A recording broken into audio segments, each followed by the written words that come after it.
Son intervention au deuxième jour du Forum économique mondial de Davos en Suisse était très attendue. Une attente qui en valait la peine car c'est ce mercredi 22 janvier que le président de la République a créé l'événement lors de sa participation aux travaux du panel ayant pour thème le dernier poumon de la Terre. En effet, c'est un tournant dans la lutte contre le changement climatique. Le chef de l'État Félix-Antoine Tshisekedi Tshilombo a annoncé la création de la plus grande réserve forestière protégée au monde, appelée le couloir vert Kivu-Kinshasa.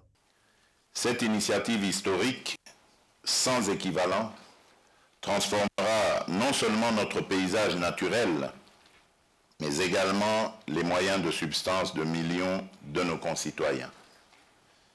Cette extraordinaire réserve communautaire s'étendra sur plus de 2400 km, reliant le parc national de Virunga à l'extrême est de notre pays, les vastes forêts de l'Ituri et le fleuve Congo de Kisangani jusqu'à Kinshasa.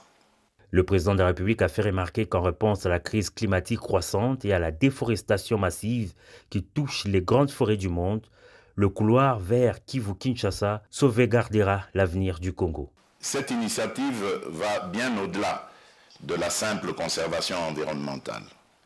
Elle constitue une stratégie globale pour revitaliser notre économie, renforcer nos communautés locales et promouvoir une paix durable dans nos provinces orientales, longtemps touchées par la pauvreté, les conflits armés et l'instabilité.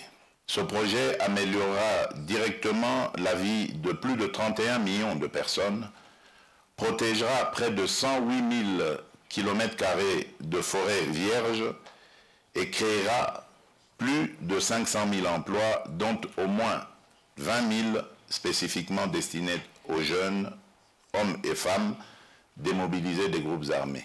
L'annonce de ce projet a été saluée par plusieurs panélistes, parmi lesquels le fondateur du Forum économique mondial, les professeurs Klaus Schwab, ainsi que l'ancien secrétaire d'État américain John Kerry qui a salué cette initiative essentielle visant à préserver et à protéger le bassin forestier du Congo et à donner de moins de substances pour des millions de Congolais. Ceux-ci vont ainsi contribuer à prévenir les pires impacts de la crise climatique. De plus, un fonds spécial du couloir vert sera créé pour financer des entreprises et des projets durables le long du bassin du Congo. Cette vaste zone s'étend sur 6 pays, le Cameroun, la RCA, la RDC, le Congo, la Guinée équatoriale et le Gabon. Et environ 60% de cette forêt tropicale primaire se trouve en République démocratique du Congo.